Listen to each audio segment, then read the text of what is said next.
From the powerful and emotional story of Gladiator, to a murdered son, husband to a murdered wife, and I will have my vengeance in this life or the next.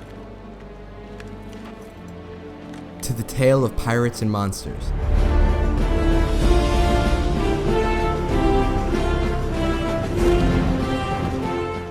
From the beaches of Dunkirk to the story of good versus evil.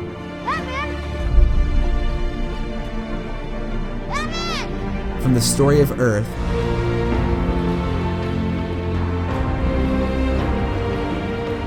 to the story of a few brilliant women who achieved the impossible. That looks at the problem numerically and not theoretically. Math is always dependable. For you it is. From the world of dreams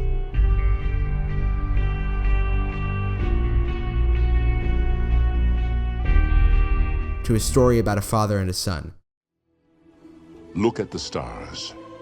The great kings of the past look down on us from those stars.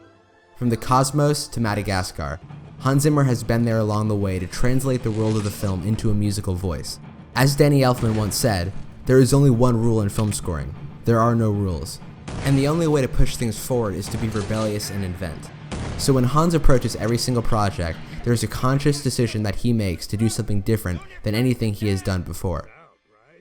With The Dark Knight, it was striking electronics and the inclusion of a prominent textural theme on the cello to describe the Joker. Give me one reason why I shouldn't have my boy here pull your head off. How about a magic trick? So he gave me this extraordinary sort of 9,000 bar long recordings of really complete insanity, and I dutifully listened to it all on the plane when we were flying from London to Hong Kong to go finish the shoot in Hong Kong. It took me most of the flight to listen to all of these different crazy experiments he'd done with razor blades on piano wire and pencils tapping tables and floors and things. Just different fragments and different ideas, and there are literally thousands of them. This is from the early experiments.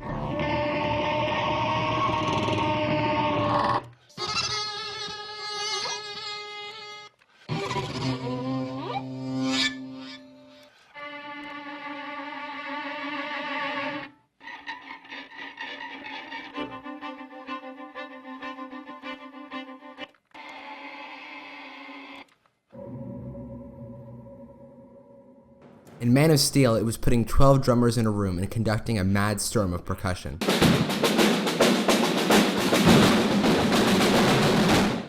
In Gladiator, it was the inclusion of Lisa Gerrard's voice to describe the humanity of the story.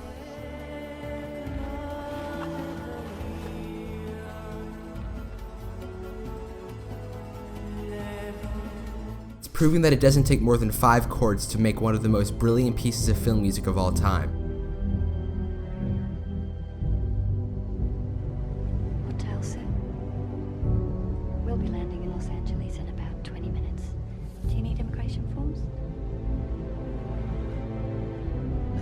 It's traveling around the world to create a truly authentic and exciting ethnic musical world.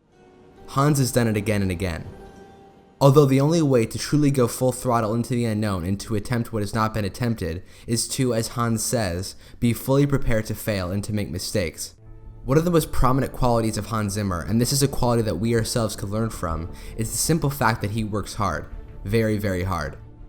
A massive studio empire and mentoring program that has given birth to composers like Harry and Rupert Gregson-Williams, Trevor Morris, Junkie XL, Henry Jackman, Klaus Badelt, Steve Jablonsky, etc. Themes for TV shows like Genius, Planet Earth 2, Through the Wormhole, arranging, orchestrating, programming, creating over 150 scores. So how do we understand a person like this? How do we understand what's going on in their mind? For Hans, it all comes down to one word: story. Hans Zimmer is one of the greatest storytellers of all time. Why?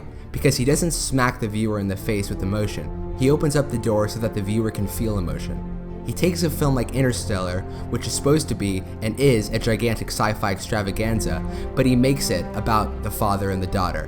Why? Because that's where the story truly is. Why include a female's voice at the forefront of a Gladiator movie, everyone asked. Story. It all comes down to that one simple word. If there's one thing to learn from Hans Zimmer, it's to work hard, respect, understand, and serve the story. and to enter uncharted territory in your search for something new and inventive.